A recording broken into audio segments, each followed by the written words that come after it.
It's January 29th, 2025, and we have a new moon in Shravana Nakshatra in the sign of Capricorn. And it's also the Lunar New Year. So happy New Year to people celebrating the Chinese New Year. It's now the year of the snake. I'll talk about how to work with this today. If you're new here, go to quietmindastrology.com, get your free birth chart, schedule a reading, and we can go deeper with your chart and what's going on for you.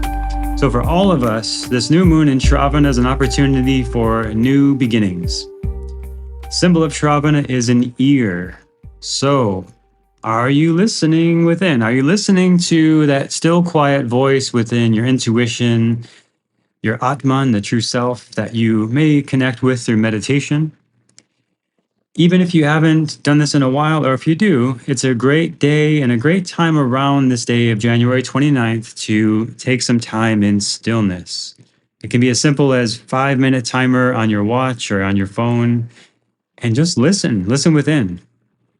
Listen to the social media feed of you and your spirit and yourself, your true self, rather than the social media feed of Instagram or whatever. Because that's where a lot of your clarity and insights come from. If you're feeling overwhelmed, if you're feeling stressed, if you're feeling confused or lost in any way right now, it's probably a lot of external inputs going on, a lot of listening outward, but the new moon is about bringing energy inward. The full moon is more outward, more extroverted. The new moon of January 29th is more introverted. And of course, this cycles. So in 2 weeks, we'll have the full moon again, and so on. But we're in a new lunar cycle now. You can think of this for the next month of starting some intentions today that are going to play out. And Shravana is a great time for goal setting. And with the Chinese New Year idea, that's maybe inspiring to you to set some new goals. What is the year of the snake about? It's the year of the wood snake in the Chinese tradition. This is more of the yin energy for the whole year ahead. A yin energy.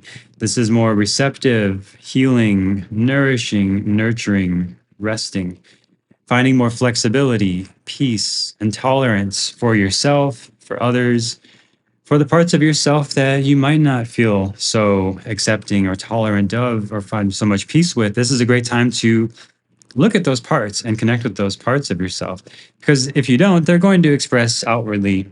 And as Carl Jung teaches in his psychology, what is hidden or repressed or denied in yourself will become exaggerated in others. And they will trigger us and we'll get reactive and we'll need to address it that way rather than internally.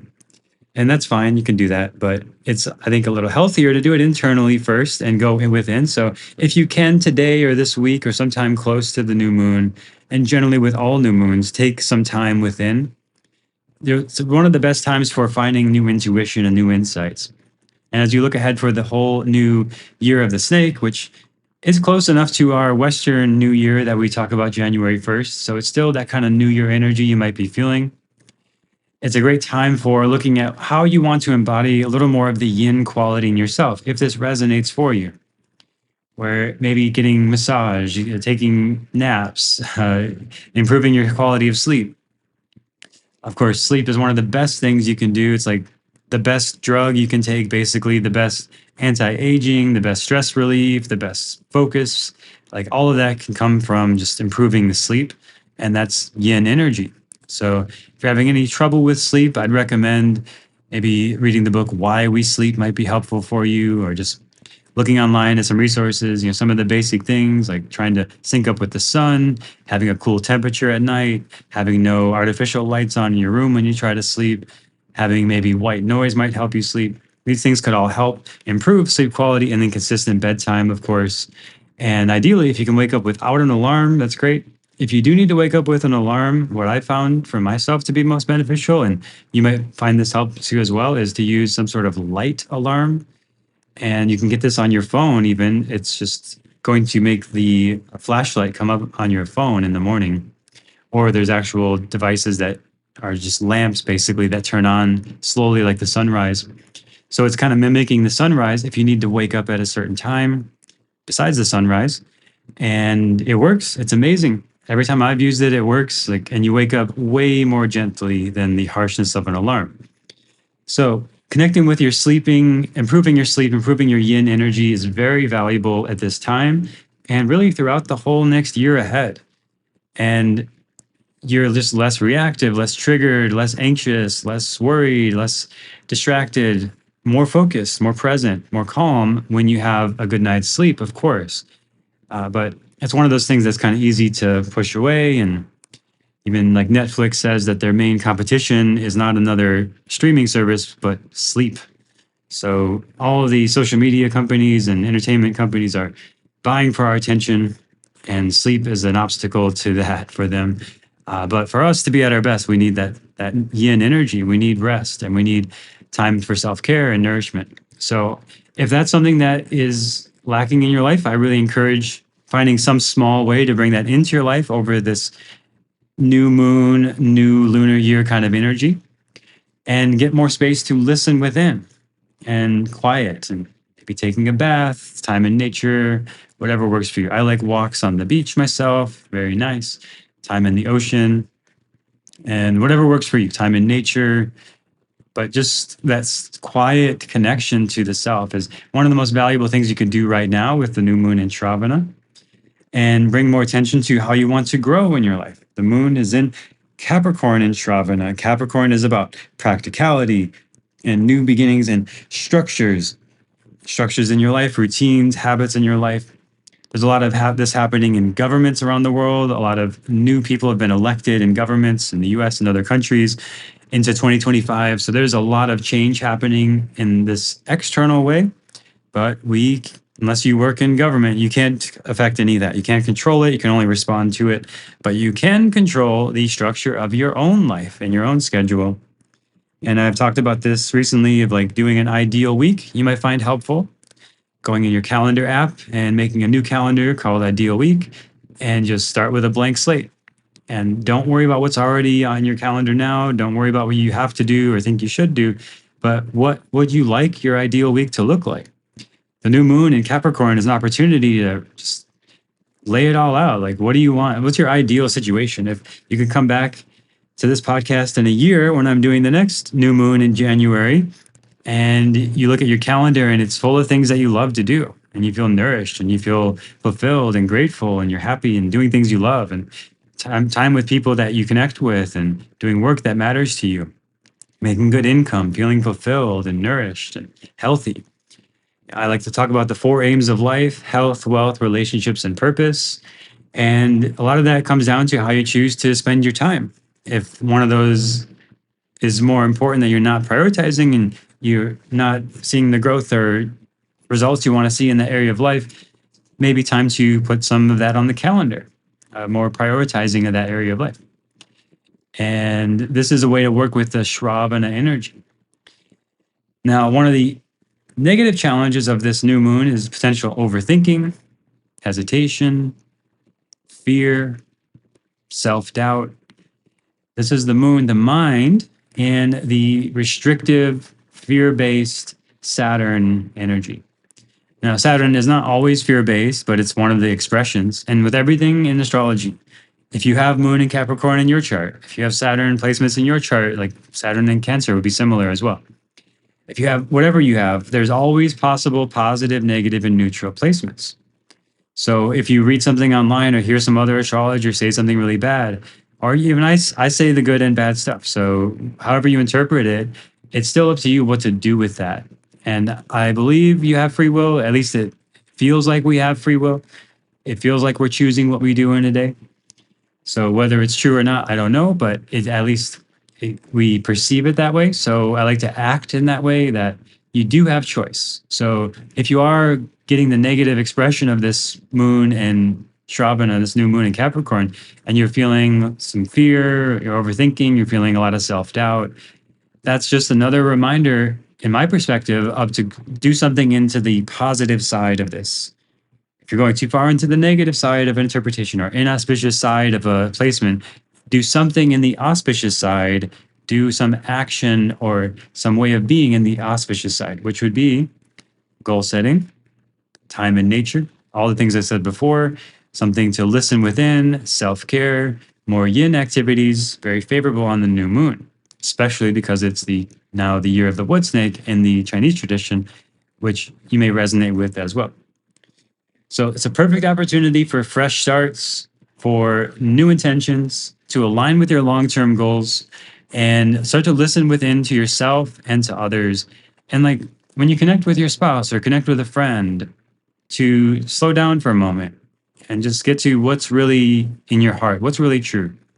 I love this question. I'm very grateful to have friends who ask this kind of question of like, how's your heart today?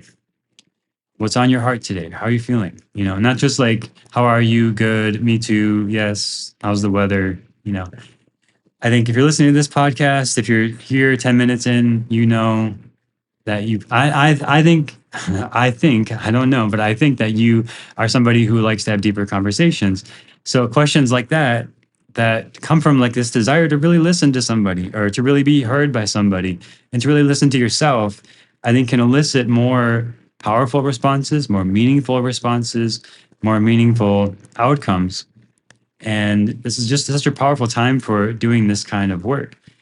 And then when you go to put it into action, because Moon in Capricorn also is about taking action. So listen within and then do the practical steps to make it a reality. And this is great for this like Lunar New Year kind of energy, starting new things. If you missed the wave of the Gregorian New Year, January 1st, maybe you want to catch this one. Don't worry, there's another wave coming in March with the Vedic New Year. So there's plenty of New Years actually all year from different cultures and traditions. But there's always an opportunity every month with the new moon to sort of reset and start over. So if you're wanting to catch on to the energy, this is a great time to have the vision and intention and then put it into action. And with the Shravana energy, it's a really good time for using white noise or brown noise. There's all sorts of these pink noise, but basically any sort of like sound in the background is very helpful to focus. Something that kind of dulls out the sudden sounds in the background, like somebody suddenly walking past or dogs barking in the distance or whatever, traffic. If you have that sort of steady white noise or brown noise or pink noise or a fan, this can help to just neutralize all that so you can listen more within and be less distracted by the external. And this is something I've done for a very long time. Like basically since I've had my own space as an adult, and I was like 18 or 19, to have a fan go. I like to have a fan going a lot because it creates this sort of soothing white noise to me, especially when I'm working, and especially when I'm doing things like actually to me, speaking and when I was making music, singing is very vulnerable for me. So I would feel very self-conscious if I was just talking in a dead quiet room because like anybody could walk by and hear me, like a neighbor could hear me or something. So the fan helped me feel more secure in like expressing my voice. And it just maybe that's part of why I still use it. But now there's a lot of great research on this. But I just feel like more present and productive and able to focus, especially on a computer, or if I'm doing something like expressing myself to the computer, like I am here, and just wanting to feel like not self-conscious of like who's hearing this in the distance and what are they thinking. And even though I want everyone to hear the podcast, it's different though when it's like actually in person and the neighbors. You know what I mean? If you're creating content online, you know what I mean. So anyway, white noise, background noise, pink noise, binaural beats, these kind of things are awesome. Rain noise, these kind of things that are just more consistent, steady sound can help you cultivate more of the Shravana energy now around the end of January and really going forward this new lunar cycle for the month to listen within and use that as like a channel of expressing without and outward into your work and the things that you do. And then ongoing, like I like it all the time, but because it's Shravana, it's especially potent time to talk about that. And yeah, you can use like jazz music or cafe music or lo-fi study beats to chill and whatever. Those are cool too. But for me, I always come back to the white noise. Uh, I don't know if there's a huge difference between like all the different colored noises. I just think they're all great. And sometimes I prefer one or the other. So whatever one you like, there's plenty on YouTube for free, like 16-hour brown noise video for studying. And you just hit play and eventually you kind of forget that it's there, but it's changing your ability to focus. And there's been a lot of great research on this now to prove it, but I can say from my own experience, I've been doing it for a very long time and love it. So that's a great thing to do right now. You may be feeling also, I'll say, this new love chapter in Venus and Pisces just started the other day. Very cool. And I personally have had some really profound realizations about my relationship patterns and a lot of deepening growth in my friendships and the intimate connections in my life. So that's been really powerful for me. Feels great. It's keep in mind this Venus and Pisces is going to go on for about 4 months. It's going to go retrograde in the middle there. So if you're starting something new in a relationship, just be a little extra cautious. If you're in a relationship, know that you're going to need to go over some past issues here. And if you're in a new relationship, don't start it during the retrograde time. If you're starting it now, it's going to need to revisit some things when it is retrograde. So it might not fully get going and like growing as a new relationship until like March, April, later on in like the late spring, when Venus is going direct and then moving on to Aries. But it's a powerful energy, very beautiful. And I went to a Temescal here yesterday, the sweat lodge, the Mexican sweat lodge, and very cleansing, very powerful. Around this time of a new moon or these big transits like this Venus and Pisces is one of the biggest transits of the year, one of the most positive ones. It's a great time to do some sort of purification ritual. I love Ashtanga yoga as well, vinyasa yoga, sweat lodges, saunas. Purifying practices like this can be very beneficial right now. And you might be feeling some confusion, some uncertainty. And this is going to be a big theme for 2025, by the way, because of all the Pisces energy and all the yin energy. And there's a lot of change going on. Like, well, there's very revolutionary energy as well with Uranus and Taurus this year, all the way till 2032. So that's Uranus is entering Taurus this year. That's a revolution in what feels safe, secure. The financial structures of society are changing. We're likely to see new currency or sort of digital currency of the world sometime here, I think around 2030, 32 in that range.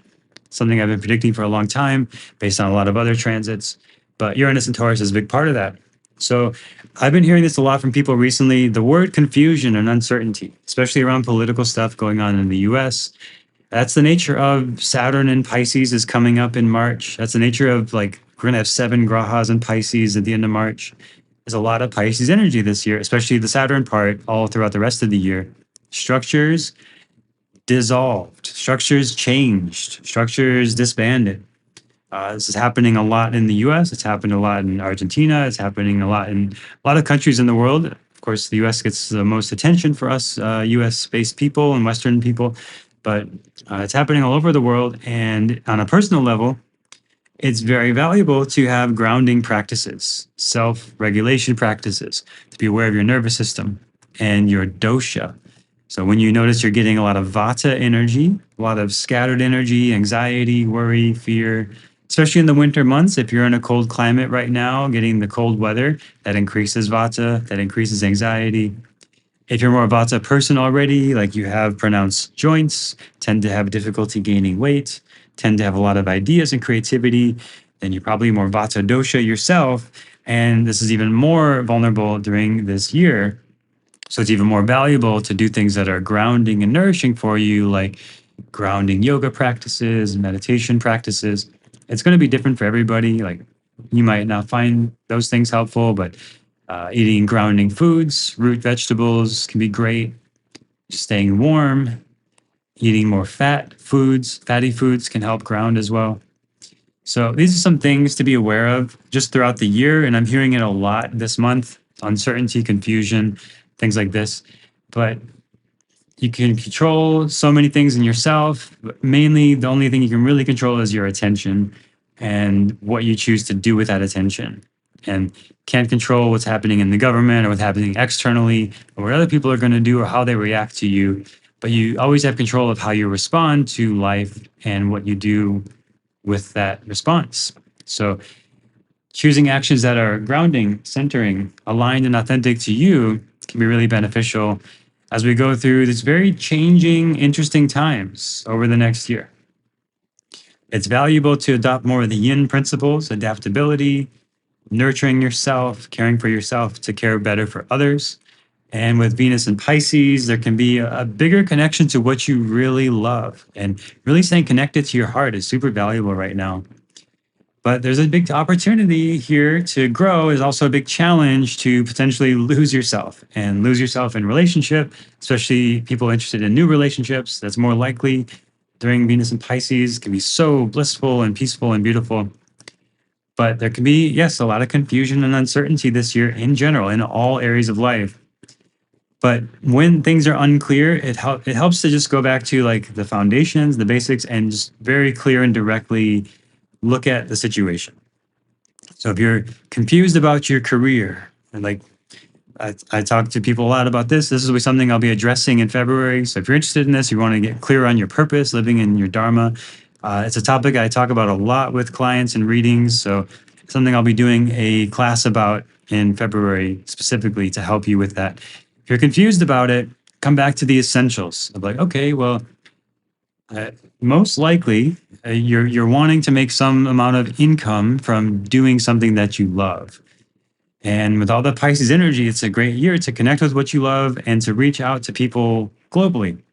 So, as I've said, this will be a great year for working online and people who want to get into working online in some way. This is one of the best years. I would say, this is the best year to get into it if you haven't already, because of the technological advancements and the astrology that's coming up throughout the year. It'll be easier than ever. It's already easier than ever, and it's already the best time, but it's just going to get even better this year. So if that's something that's been on your wish list and desires and you want to do your own thing, have your own online business, great. So if that's where you're starting from, that means that you need to sell something. So somebody needs to give you money and you need to give them something in return for that money. So that's the first place to start to consider. And then the next thing is, well, what have you given somebody else money for that has been valuable to you? And you can think back, where were you 5 years ago or 10 years ago? And what were you struggling with? What were your challenges? And then what did you do to get over that challenge?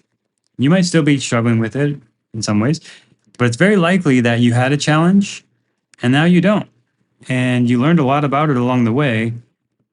And now that's something you could help someone else with. This is why I'm here, because I was really interested to learn Vedic astrology. And still remember the first time I looked it up online and found out about it. And everyone was like, it's more accurate, but it's very difficult to get into. And I tried to get into it. I tried to look at different sites, look at different books, and it was all over my head. So I just said, I would really like to learn this, but I am just not ready. I don't know. I don't know what I'm doing here. So I just put it on the back burner for a while. And a few years later, I met my mentor, and I just basically went to every class he offered about astrology and worked with him and did training with him and got a reading from him and another reading, and just kept going and going like this to learn as much as I could from him. And then also the books now started to make more sense. And then the YouTube videos started to get more accessible. And now there's a lot of YouTube videos on this, and it all became more easier. But also I was kind of evolving in like how I was learning about this thing and making more sense to me. And I had to put it into my own words, my own way of understanding. And okay, so Mercury's going to be retrograde on this date, so I need to put that on the calendar. And then eventually I ended up making a whole year calendar, and it's like, oh, this is great. I'm guessing someone else might want this too. So I put it out on Facebook for free. And then it evolved into what is now Mindful New Year, of like, I wanted to track the new moons and the full moons and the retrogrades and then the transits and then the eclipses. And all of this came together to, well, now I'm just tracking all the major transits of the year. And I'm guessing other people want that too. So this is for me first and foremost, and it's helping me solve a big problem I had, and no one else is doing it. So here you go. And it's also about goal setting, which I was loving to do, like this goal setting and productivity, personal growth, but nobody was merging it with astrology. So again, it was kind of scratching my own itch, and now sharing that with other people. And now I'm able to do work I love and help amazing people around the world like you. And I'm super grateful, and it's such a blessing. But it's not just a business. It's not just, I want to have an online business and I want to make money online. If that's your goal, you're just doing it all backwards. Like, you got to eliminate that part and just focus on like, what is a problem that you solved that you could help other people solve? And then a way to receive payment for that in some way. If you struggled with relationships, and now you have a very healthy marriage. You could help people with their relationships, whether you're a counselor or not. Like if you've read like 10 books on it and went to all this therapy and learned all this stuff, doesn't matter what your credentials are. It matters that you learned a ton and you have a ton to share and you've got results. Now you can help someone else who was in your position get the same result if they so desire. All right, that's a starting point. So you can change the topic of astrology or relationships for whatever you're interested in, tarot cards or basket weaving or sewing or interior design or gardening or whatever, cooking. And it doesn't matter what your credentials are. It doesn't matter who's giving you permission to do this or not. It matters that it's in your heart and you're aligned with it. It feels true. You have amazing results. You want to help people. And now you may be in business, but you do need to now offer something and receive income for it. And now you're in business and you can eventually transition to just doing that if you want. And that's a big part of why I do this and what I love to see. And I work with people in readings is like, I want a world where everyone is just doing what they love. Nobody's like just going to a job and clocking in and clocking out because they have to and complaining about their job and they don't like it and they just can't wait to leave and can't wait to use their vacation time. And it's like, what kind of life is that? Like, why do we do this? Like, we could all just be eating berries and, frolicking in the woods and nature and everything. But we've set up this system where you're supposed to get a job and it doesn't matter if you like it, you just got to do the job, right? It's a weird system and it's outdated and not necessary anymore. And it's increasingly becoming unnecessary thanks to AI and things like this. So it's even more essential now that we really drop in and listen within. Shravana, new moon in Shravana, listen within to what is in your heart. What feels alive to you? When do you feel most lit up? When do you feel inspired? Like sometimes I tear up when like talking to clients and like seeing them get closer to their purpose or more aligned with their purpose or more aligned in whatever area of life we're focusing on. Or when I help my astrology students in my mentorship program and they give readings to other people and they see the gift in what someone else sees as shameful or a hindrance, like, oh my gosh, I got this placement and I'm so confused and it's so difficult. And then my astrology mentee student can come in and see all the gifts in it because everything always has a positive, negative, and neutral expression, and you have choice in how to work with it. And if any astrologer tells you that it's all negative or this is definitely bad, they're just wrong. Don't listen to that. I've seen it so many times that anyone who says these absolute things like, oh my God, you've got Mongolic dosha, your relationships are ruined, you'll never get married, they're just wrong. It's not true. You always have free will. Every placement has potential energies, and you get to choose how you use those energies. So you can bring out the auspicious sides, and you don't have to listen to somebody tell you it's all bad or that you can never do this, you can never do that. And you can choose what to do with the energy in your chart, and you can choose how to express it. And I love seeing that. I love sharing this with you.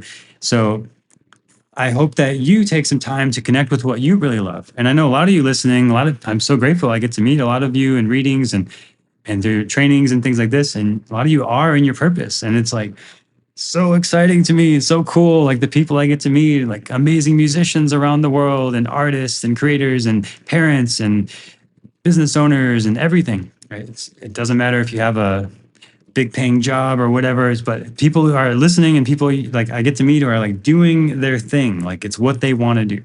Like they want to do this. And even if they're not making a lot of money, it's like, this is what they want to do and they get to do it. And maybe they do have a job on the side for paying the bills, but they're doing what they love and what they want to do. And this year, this is so important. So I encourage you, take some time to do this. And if you are feeling confused or lost, connect to what you love. Listen to your heart. Listen to what's within you and alive within you. And it doesn't matter if anyone else gives you permission or approval or says you can't do it. Just take that as more fuel to not listen to external voices who don't know you and don't understand you. To listen instead within to your internal voice, that still quiet voice within you that has the answers. That's where the truth is. That's where your authenticity is. And that's where your growth can come in 2025. So hopefully this is inspiring and interesting to you, and I hope to see what you do with this energy of this new moon. Please reach out on Instagram at Quiet Mind Astrology. I love to read the DMs and hear from you and how this impacts you. It means a lot to me. And if you have questions, reach out there or post a comment on Spotify. If you have something you want to see in future episodes, let me know. And if you're enjoying this, leave a review in Apple Podcast. It helps a lot to reach new people and share this amazing tool of Vedic astrology with more people. And if you want a reading, quietmindastrology.com is where you can schedule a reading, get your free birth chart, and see the other trainings available there, including the mentorship program and much more. quietmindastrology.com. Thank you for listening, and happy new moon, happy Lunar New Year, and I'm excited to see what you create in 2025.